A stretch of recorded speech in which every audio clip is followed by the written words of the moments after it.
नमस्कार, स्वदेश न्यूज देख रहे हैं आप। मैं हूं आपके साथ राखी और बात करेंगे जांच की जोर आजमाइश। समाजवादी पार्टी उत्तर प्रदेश में अपनी सियासी जमीन को मजबूत करने की कोशिशों में जुटी है। मिशन 2024 के मद्देनजर अखिलेश यादव लगातार कुछ न कुछ नया भी कर रहे हैं। वो सॉफ्ट हिंदुत्व की राह पर आगे बढ़ रहे हैं और अब आजादी के 75 साल पूरे होने के मौके पर तिरंगा अभियान भी शुरू करने जा रहे हैं। इसके साथ ही अखिलेश यादव सत्ता पक्ष पर भी तमाम मुद्दों को लेकर आक्रामक हैं। इसी कड़ी में अब उन्होंने ये सवाल उठाते हुए बीजेपी सरकार पर हमला बोला है कि 15,000 करोड़ का बुंदेलखंड एक्सप्रेसवे ढह गया। क्या इसकी भी ईडी और सीबीआई जांच होगी? इतना ही नहीं, अखिलेश यादव ने एक और बड़ी बात भी कही है। सपा अध्यक्ष के मुताबिक बीजेपी तिरंगा यात्रा के साथ साथ दंगा भी फैला सकती है। उन्होंने कहा कि बीजेपी प्रदेश में कई ऐसी घटना भी करा सकती है जिससे समाज में दूरियां बन जाएं। अखिलेश ने कहा कि आपको याद होगा कि कासगंज में भाजपा के लोगों ने तिरंगा यात्रा के नाम पर हिंदू मुस्लिम का दंगा कराया था।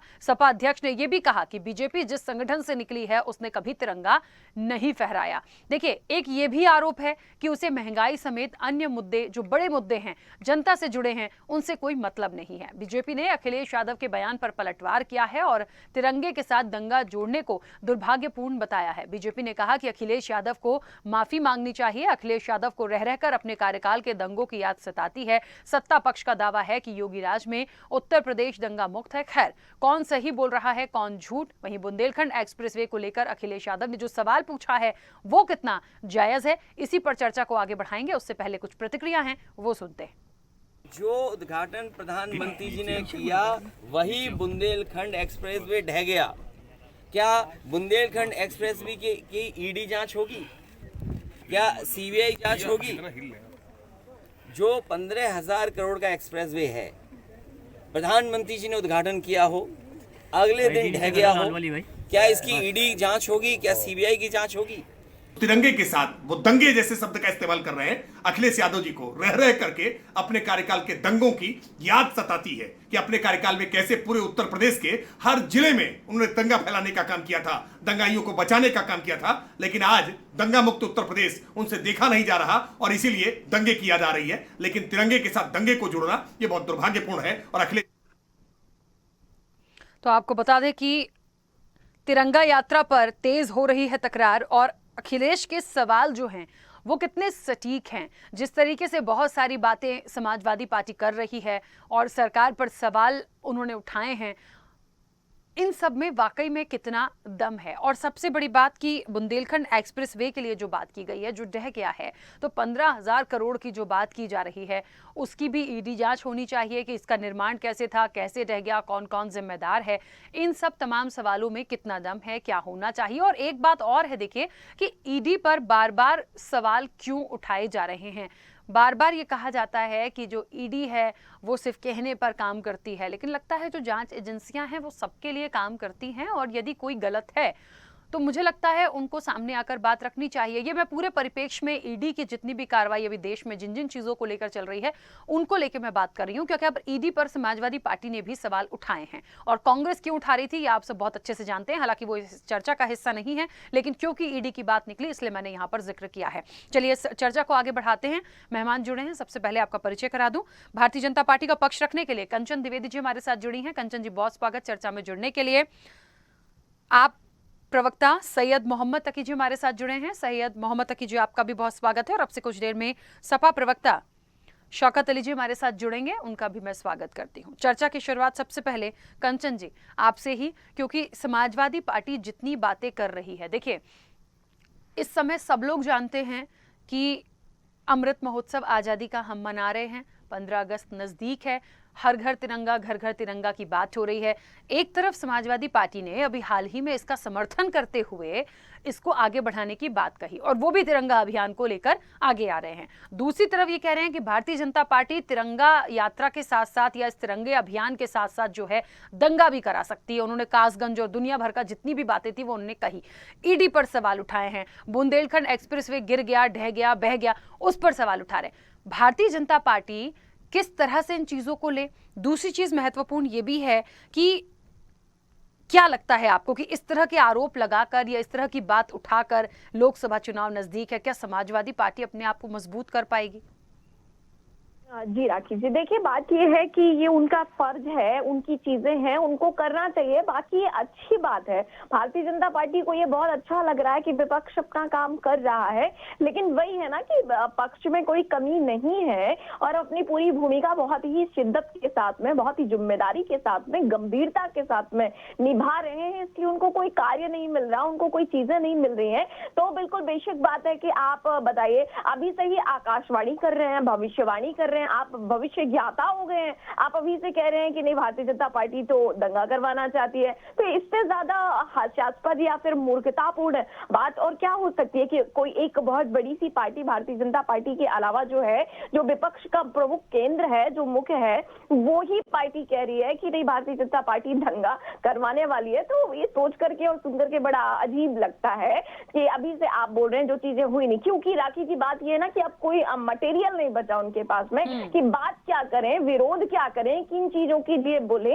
क्योंकि जिस प्रकार से जनता खुश है, जिस प्रकार से जनता ने सपोर्ट किया है भारतीय जनता पार्टी का, तो वही चीजें हैं कि अब उनके पास कुछ रहा नहीं, इसलिए इन सारी चीजों को उठाया जा रहा है। बाकी आप बुंदेलखंड एक्सप्रेस वे की बात करती हैं, तो बुंदेलखंड एक्सप्रेस वे, हाँ ठीक है, मैं मानती हूँ जो चीजें हुई हैं, क्योंकि आपके शासनकाल में, आपकी व्यवस्था के समय पर आप केवल एक से या 1.5 एक्सप्रेस वे को देख पाए हैं और भारतीय जनता पार्टी के टाइम पर 13 एक्सप्रेस वे उत्तर प्रदेश देख रहा है। तो बड़ी बात है, तो पचना थोड़ा मुश्किल हो जाता है। और चीजें अगर कहीं से एक भी कमी आपको दिख रही है, जहां तक मुझे याद है कि जब इन्होंने आगरा एक्सप्रेस वे बनवाया था तो वो भी कंप्लीटली, जब इनका शासनकाल था उसके बाद भी कंप्लीट नहीं हो पाया और आदरणीय योगी जी को उसको कंप्लीट करवाना पड़ा था। तो ये सारी चीजें जब आप एक नहीं ठीक कर पाए और अगर आपको एक चीज में बुंदेलखंड एक्सप्रेस में एक गड्ढा दिख गया और थोड़ी सी कमी आ गई, नहीं मैं मानती हूँ कि उसमें बहुत ही बड़ी दुर्घटना होते होते बची या फिर दुर्घटना हुई, वो बहुत ही बुरा है, वो नहीं होना चाहिए। लेकिन फिर भी इतने सारे काम हो रहे हैं, कभी ना कभी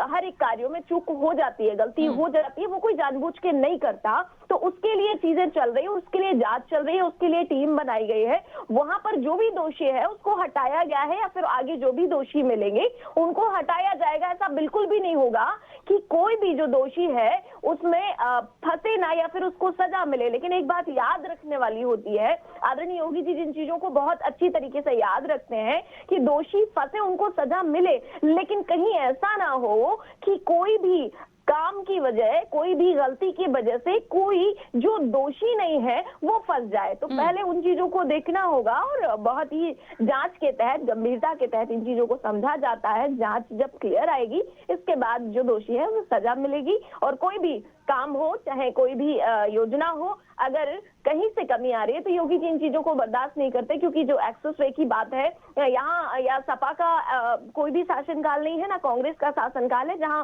पूरा बंधन बाट चलता था। इस टाइम पर आदरणीय योगी जी का शासनकाल है और सारी चीजें, सारी जो पैसे होते हैं वो सारे जनता के लिए होते हैं। कहीं पर यहाँ बंधन बाट तरीके से नहीं चलता। और अगर अधिकारियों में कहीं कोई कमी आ रही है राखी जी, तो वो आदरणीय योगी जी उन लोगों को छोड़े ही रहे। चाहे आरोपी अगर कमी करते हैं तो उनको भी छोड़ा नहीं जाएगा, अधिकारी कमी करते हैं तो उनको भी छोड़ा नहीं जाएगा। ठीक है, ठीक है।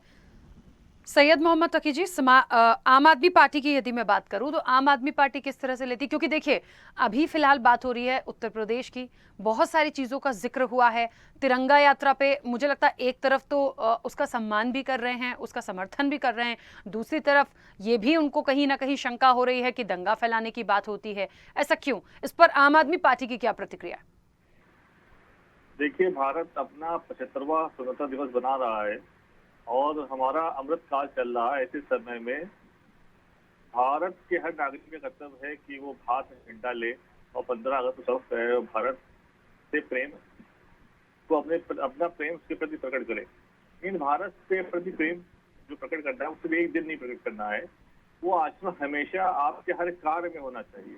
अगर आप कोई कार्य कर रहे हैं तो उसके अंदर भी आपको देश का प्रेम दिखना चाहिए, उसके अंदर भ्रष्टाचार नहीं होना चाहिए। जिस तरह से भारतीय जनता पार्टी के कार्यकाल के दौरान, ये पहली घटना नहीं है बुंदेलखंड एक्सप्रेस वाली, आपको याद होगा, मैं याद दिलाना चाहता हूँ, वाराणसी में कैंट रेलवे स्टेशन के सामने भी बिल निर्माण अधीन था, वो गिर गया और उसमें कई लोग मर गए थे। और मेरठ एक्सप्रेसवे के ऊपर भी हमने देखा कि उसके ऊपर भी कई जगह पे इस तरह की परेशानियां आई थी और सड़क धंस गई थी, वहां प्रॉब्लम थी, पानी भर गया था, लोग उस पर चल नहीं पा रहे थे।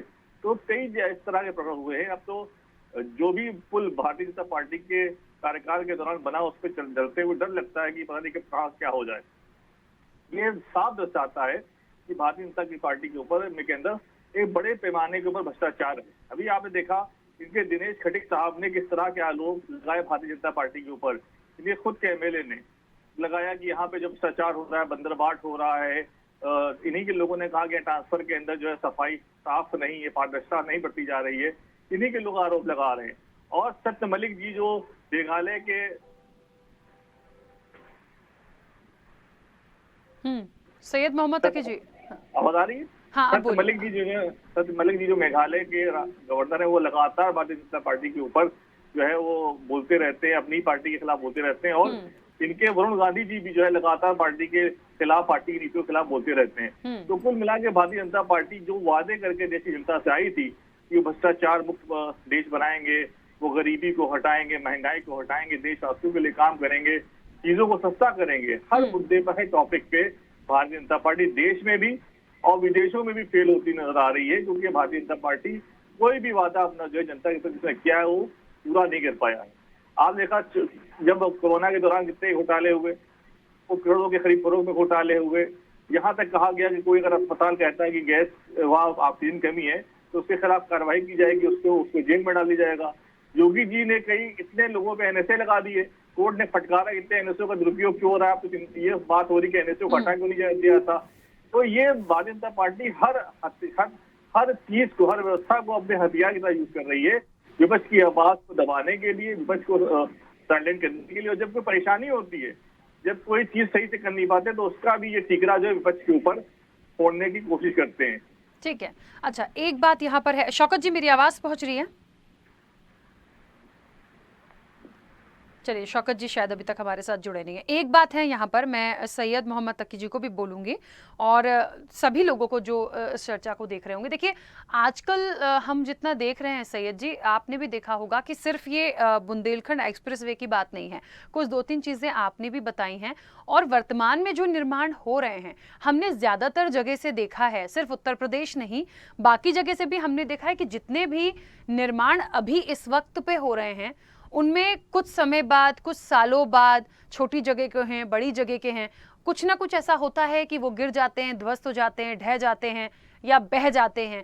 तो ये चीज़ें बहुत ज़्यादा ही आ रही हैं। तो क्या माना जाए, सिर्फ इसलिए नहीं कि भारतीय जनता पार्टी की सरकार है तो ये इनमें भ्रष्टाचार है। मुझे लगता है बहुत सारी जगह से ऐसी चीज़ें और तस्वीरें हम देखते हैं।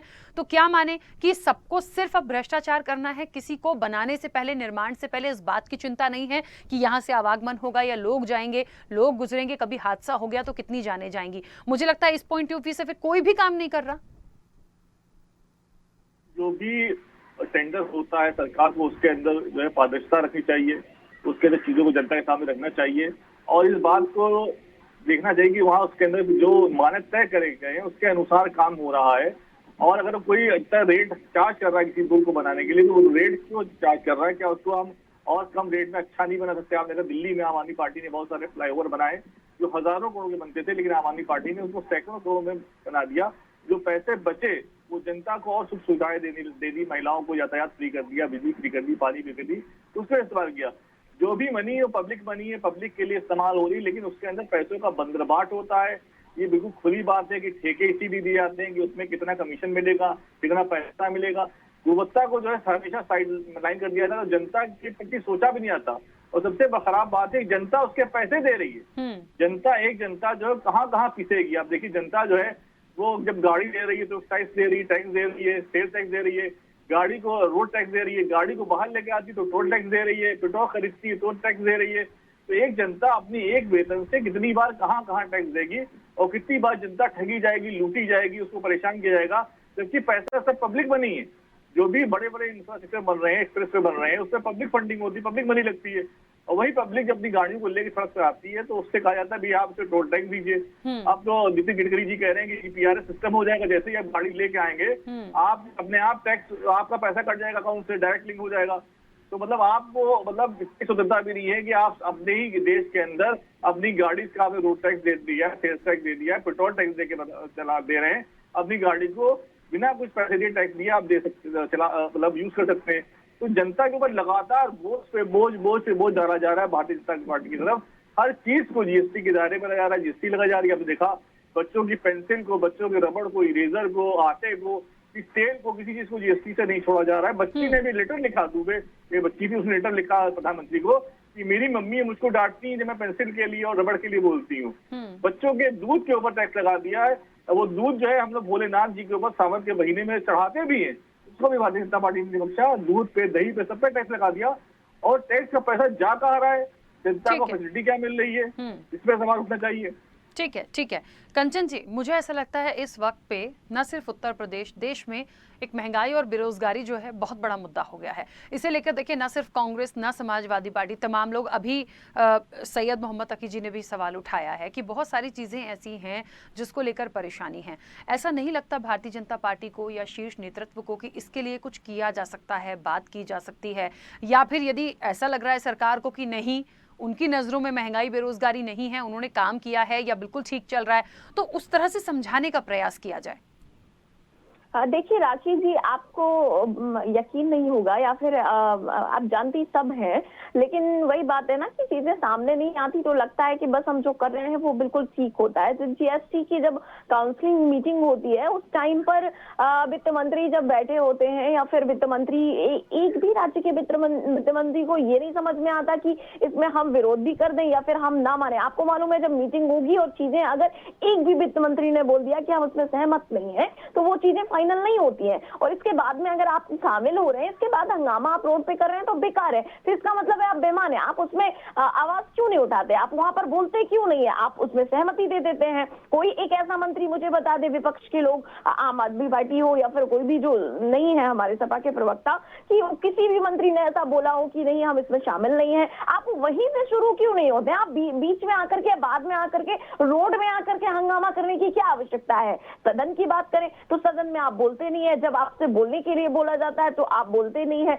और जब जिस मैटर पर बोलना होता है उस पर ना बोल के दूसरे मैटर की बात करते हैं तो पूरा सदन भी आप बंद कर दे रहे हैं। ना सदन चलने दे रहे हैं, ना सड़क चलने दे रहे हैं। समझ नहीं आता कि आप क्या चाहते हैं, क्योंकि आपके पास कुछ बचा नहीं है विरोध के अलावा, क्योंकि समझ में आ रहा है कि जनता भारतीय जनता पार्टी को बहुत पसंद कर रही है, इसलिए अब करे क्या, तो कुछ नहीं बचा है तो झूठी बोल रहे हैं। तो ये सारी चीजें बहुत अंदर वाली हैं। बाकी जीएसटी की बात करूं तो कांग्रेस के टाइम से जीएसटी हर एक चीजों पर, खाद्य पदार्थों पर, दही पर लगती चली आई है और आज भी लग रही है। तो इन चीजों पर बहुत सोचने वाली आवश्यकता आपको पहले से होनी चाहिए। आपने उस टाइम क्यों नहीं सोचा? खैर, आप तो आम आदमी पार्टी के हैं, आप तो अभी नए नबेले हैं, तो आपसे इस बारे में बात ही क्या करनी है। फिलहाल अगर दिल्ली की थोड़ी सी भी बात करूं तो अब जिस टाइम से जैसे मैं देख पा रही हूं, वहां पर हर एक, आप पुरानी दिल्ली में राखी जी झांक कर देख लीजिए, लोग चल नहीं पा रहे हैं ढंग से। आप बात कर रहे हैं बड़ी बड़ी चीजों की। लाइट की बात करूं तो लोग बताते हैं कि लाइट की स्थिति क्या है, लाइट ही नहीं आती। जब से हमारे आदरणीय आ गए हैं तब से इन्वर्टर इतने ज्यादा, आप सोचती नहीं होंगी कि इतना झूठ बोलते हैं, इतना झूठ बोलते हैं कि जब से वो आए हैं उनको लगता है कि लाइट की जरूरत अब किसी को है ही नहीं, इन्वर्टर तो चलता ही रहता, इन्वर्टर अब चाहिए ही नहीं। कहते हैं, एक बार मैंने बयान सुना उनका कि अब इन्वर्टर नहीं बिकते हमारे मार्केट में और बस लाइट ही लाइट फ्री जा रही है। तो और जब इसका विश्लेषण किया गया, लोग वहां पर गए तो जमीनी स्तर पर पाया गया कि जितने इन्वर्टर, जितनी बैटरी की जरूरत अब उनके शासनकाल में पड़ रही है वो पहले नहीं पड़ती थी। अब सबसे ज्यादा बिक्री उन्हीं चीजों की हो गई। तो फेंकने की भी एक सीमा होती है, लेकिन वही बात है कि ठीक है, आप धैर्य के साथ चल रहे हैं, चलते रहेंगे। आप झूठ बोल सकते हैं, आप विपक्ष के लोग हैं, आप कुछ भी उठाएंगे बातें, लेकिन हाँ, अगर आप अच्छी तरीके से उठाएंगे तो सरकार उसको एक्सेप्ट करेगी। लेकिन अगर आप हमारी सहमति के साथ में या फिर हमारी जो कमियां हैं, जो हम जहां पर हम गड़बड़ हो रहे हैं, अगर उन चीजों के अलावा और ऐसे जो बहुत विकास की चीजें हैं उस पर अगर आप खुश होकर ना हो करके और बस केवल हमारी जो चीजें हैं उन पे आवाज नहीं उठाएंगे तो आपकी चीजें सफल नहीं होंगी। आपको समझते हैं लोग, जनता जानती है कि आप कहां से बोल रहे हैं और किस लिए बोल रहे हैं। आपको ठीक से विरोध करना भी नहीं आ रहा है, आप ठीक से बोल भी नहीं पा रहे हैं कि किन चीजों पर हमें बात करनी चाहिए और किन चीजों पर नहीं करनी चाहिए। तो खैर, सैयद मोहम्मद तकी जी कुछ कहना चाह रहे हैं, बोलिए। देखिए, अभी जो है बीजेपी के प्रवक्ता ने कहा है कि जीएसटी जो है वो कांग्रेस के समय से है, या दूध टैक्स पे जीएसटी जो है कांग्रेस के समय से लगती आ रही है। इनको याद दिलाना चाहता हूँ, जीएसटी भारतीय जनता पार्टी ने लागू किया है भारत के अंदर, कांग्रेस ने लागू नहीं किया है। अभी आपके सामने उन्होंने एक झूठ बोला कि जीएसटी कांग्रेस के सामने से, जीएसटी का तो बीजेपी ने सबसे ज्यादा विरोध किया था। कि जीएसटी नहीं आएगा, जीएसटी ये है, जीएसटी वो है, और वही जीएसटी जो सत्ता में आई तो उसको वही बीजेपी जो सत्ता में आई तो जीएसटी को ले आई, और उन्होंने वो जीएसटी बहुत ज्यादा ले आए, बहुत उसका रेट बढ़ा दिया। कांग्रेस के टाइम में वो 16% था, ये 26-28% जीएसटी ले आए। तो ये खुद ही अपनी बात को सही नहीं कहे। दूसरी बात रही बिजली की, तो अभी आपकी डिबेट शुरू होने से पहले मेरे घर में बिजली नहीं आ रही थी और मैं परेशान था, मेरी बैटरी रिचार्ज थी कि मैं कैसे आपसे बात करूंगा, और इन्वर्टर भी बोलने वाला था, मैं एकदम से लाइट आ गई। तो बिजली का हाल जो उत्तर प्रदेश में है, लखनऊ में है, और जो प्रधानमंत्री आवास के आसपास जो हाल है बिजली का, वो देखने लायक है कि वहाँ प्रधानमंत्री आवास के पास लखनऊ में मेरे नजरन में लाइट नहीं आती, और जब बारिश होती है तो बारिश में पानी भर जाता है, निकास नहीं हो पाता। इन्होंने अभी जल जीवन मिशन के तहत लखनऊ की सड़कों को बहुत बदला था, पूरी लखनऊ की सड़कों को खोद के रख दिया था कि यहाँ पे सीवर लाइन पड़ेगी, पानी जाएगा और निकासी पानी की अच्छी होगी। वही सड़कें जिन्होंने नहीं बनाई थी, वहीं सबसे ज्यादा जल भराव था। मुख्यमंत्री आवास के सामने जल भराव था, इसकी वीडियो सामने आई। और भारतीय जनता पार्टी के सभासद जहां 20 साल से 25 साल से लगातार सभासद हैं, और उन्होंने केंद्र में भी बीजेपी सरकार देखी है, राज्य में बीजेपी सरकार देखी, उसके बाद भी उस नालियों को, सीवर को साफ नहीं कर पाए। आप मेरे साथ आइए, पुराने लखनऊ में आपको लेके चलता हूँ, और नए लखनऊ में आशियाना जो नया लखनऊ है उसके अंदर जल भराव इतना हो जाता है कि आधी गाड़ियां पानी में डूब जाती हैं। ये वहाँ बारिश जब से 2-3 घंटे बारिश होती है, वहाँ लखनऊ का हाल बुरा हो जाता है और जाम लग जाता है। मेरी आज तो समझ नहीं आता कि बारिश का जाम से क्या मतलब है। बारिश हो रही है तो जाम क्यों लग जाता है, पानी क्यों भर जाता है, नगर निगम क्यों नहीं साफ करता उसको। भारतीय जनता पार्टी लगातार सिर्फ मीडिया पे अच्छा बोलती है, जाते जाते लगातार उनके ऐड आते हैं, पेपर आते हैं, लेकिन जमीनी स्तर पे जहाँ चीजें बदलनी है वहाँ बदल नहीं पाती। बड़े इश्तिहार लगा देते हैं, योगी जी की तारीफ करते हैं, मोदी जी की तारीफ करते हैं, इश्तिहारों में इनके यहाँ मुस्कुराते हुए चेहरे बड़े अच्छे लगते हैं, लेकिन वो जो सड़कों पे जो है वही मुस्कुराहट जो बिखर जाती है, और जो जनता जो निकलती है उसकी चीचा लेदर हो जाती है। अगर आप बाइक पे चलिए आज के दौर में, आज के टाइम पे, तो आप जो है बिना पानी से छिपे हुए, बिना आपके पे कीचड़ लगे हुए, आप एक पॉइंट से दूसरे पॉइंट तक पहुंच नहीं सकते। ये बुरा हाल है। ठीक है, चलिए, क्योंकि समाजवादी पार्टी से काफी देर में हमारे साथ निशांत ठाकुर जी जुड़े हैं। निशांत जी, बहुत स्वागत चर्चा में जुड़ने के लिए। और क्योंकि चर्चा चल रही है, अखिलेश यादव ने कई सारे सवाल उठाए हैं, कई आरोप सरकार पर लगाए हैं, चाहे बुंदेलखंड एक्सप्रेसवे के ढहने के लिए ईडी की जांच पर उन्होंने कहा है कि क्या इस पर ईडी की जांच करवाएंगे। दूसरी चीज, तिरंगा यात्रा पे भी तकरार हो रही है, कह रहे हैं कि तिरंगे की आड़ में दंगा भी करवा सकती है भारतीय जनता पार्टी। क्या कहेंगे? पहले तो आप समर्थन कर रहे थे, अब इस तरह की बातें क्यों? समर्थन कर रहे थे अच्छी नीतियों का। रही बात ईडी की, तो ईडी तो राज्य के अंदर, देश के अंदर आप सब जानते हैं, मीडिया के बंधु और उत्तर प्रदेश सहित भारत की जनता, कि ईडी तो लगता है इस तरीके से कि विपक्ष के लिए ही बनाई गई है। क्यों? चाहे बड़ी पार्टी के बड़े नेता का ऊपर देख लीजिए, या विपक्ष के जितने भी नेता हैं का जेल जाना देख लीजिए। लेकिन अगर बात ये एक्सप्रेसवे की है तो इसमें झुटलाई वाली कोई बात ही नहीं है। इतने सारे जानवर रोड के ऊपर आ जाते हैं, जानवरों का हटाइएगा, गड्ढे इतने हैं, उद्घाटन होने का 1 महीना पूरा नहीं हुआ, पूरी रोड टूट चुकी है। इसमें किसी से छुपाई हुई बातें थोड़ी ना है। बारिश के माहौल में बसें डूब जा रही है, स्कूल के बच्चों को तकलीफें हो रही है, इसका सरकार को जवाब देना चाहिए। इसमें किसी से छुपी हुई बातें नहीं है। लेकिन अगर बात स्पेशल ईडी की जाए तो आप देखिएगा, स्पेशल ईडी मात्र विपक्ष के लिए बनाई गई है। ठीक है निशांत जी, लेकिन झंडा यात्रा की आप देख लीजिए तो भारतीय समाजवादी पार्टी ने 9 तारीख से झंडा प्रारंभ किया है, और झंडा समाजवादी विचारधारा के तहत झंडा सभी समाजवादी कार्यकर्ताओं की छत पर आपको मिलेगा। आने वाले समय में देखिएगा, समाजवादी विचारधारा ही कुनीतियों का प्रहार को रोकेगी। ठीक है, अच्छा एक बात और है, क्योंकि तिरंगे के साथ दंगे को जोड़ना दुर्भाग्यपूर्ण है, बीजेपी ऐसा कह रही है। कासगंज का एक एग्जाम्पल दिया भारतीय जनता पार्टी ने, समाजवादी पार्टी ने, कि ये तमाम चीजें हुई थी, इस तरह की चीजें आप कर रहे हैं। समाजवादी पार्टी खुद भी कह रही है कि हम करेंगे, फिर दंगे जैसी बात क्यों आ गई बीच में? किसान, नौजवान, शिक्षित, अशिक्षित सभी लोग जानते हैं कि भारतीय जनता पार्टी की सरकार में देश धर्म युद्ध की ओर आगे चल चुका। कई बार आपके चैनल के माध्यम से मैंने खुद कहा है, और कई घटनाओं के नाम आप जानते हैं, सभी लोग जानते हैं। लेकिन सिर्फ बात दंगे से आप हटाइए तो देश की आपसी सौहार्दता बरकरार करने के लिए सरकार को और विपक्ष की पार्टी एक साथ जुड़ के झंडा लगाए तो बहुत अच्छा रहे। और समर्थन और असमर्थन की तो कोई बात ही नहीं उठती। क्यों? क्योंकि यह एक देश के मान सम्मान की बात है। झंडा यात्रा बड़े अच्छे तरीके से, समाजवादी विचारधारा वाली झंडा यात्रा, सभी समाजवादी की छत पर आपको झंडा लगा मिलेगा। ठीक है, चलिए, क्योंकि समय की सीमा है, कंचन जी जल्दी से अपनी बात रखिएगा। देखिए राखी जी, बात ये है, मुझे समझ नहीं आता कि आखिरकार विपक्ष हमारा ईडी के ऊपर इतना रूठा हुआ क्यों है। अगर आपको ईडी से प्रॉब्लम है तो जाइए ना, आप कोर्ट में बात करिए ना। ईडी बीजेपी का क्या लेना देना, ईडी अपना काम कर रही है, ईडी स्वच्छंद है और वो संविधान के हिसाब से काम करती है, किसी सरकार के हिसाब से नहीं करती है। तो ये उनकी चीजें हैं, ये उनको करने दीजिए। बाकी अगर आप गलत नहीं है तो ईडी से डरना क्यों, चिढ़ना क्यों, ये सब चीजें नहीं होनी चाहिए जो कांग्रेस, सपा और बकाया विपक्ष के लोग हमारे कर रहे हैं। इसे स्वच्छता के साथ में देखना चाहिए, संविधान के साथ में देखना चाहिए, देश का सम्मान करते हुए ईडी को देखना चाहिए, क्योंकि ईडी किसी की भी नहीं है। ठीक है, समय की सीमा है। आपसे भी मेहमानों का बहुत शुक्रिया इस चर्चा में जुड़ने के लिए। देखिए, वार पलटवार में जो जनता है वो जनता की नज़रों में कौन एक बहुत अच्छा होगा, कौन असरदार होगा, और जांच की जो जोर आजमाइश है ये कहां तक जाएगी। महत्वपूर्ण एक बात ये भी है कि देखिए, विपक्ष का काम है सवाल उठाना, आरोप लगाना, लेकिन वर्तमान में कुछ मुद्दे ऐसे हैं जो वाकई जनता भी देख रही है और जनता से जुड़े हुए हैं। तो मुझे लगता है सरकार को थोड़ा सा आगे आकर कुछ चीज़ों पर गंभीरता से बात करनी चाहिए। विपक्ष नहीं समझ रहा है तो पॉइंट को क्लियर करना चाहिए, वरना ये लड़ाई ऐसे ही चलती रहेगी। और हाँ, तिरंगा यात्रा को लेकर या तिरंगा अभियान को लेकर जितनी बातें कही गई हैं, मुझे लगता है देश की आन बान शान की बात है, उस पर तो राजनीति ना ही करें तो बेहतर होगा। फिलहाल चर्चा में इतना ही, दीजिए इजाजत, नमस्कार।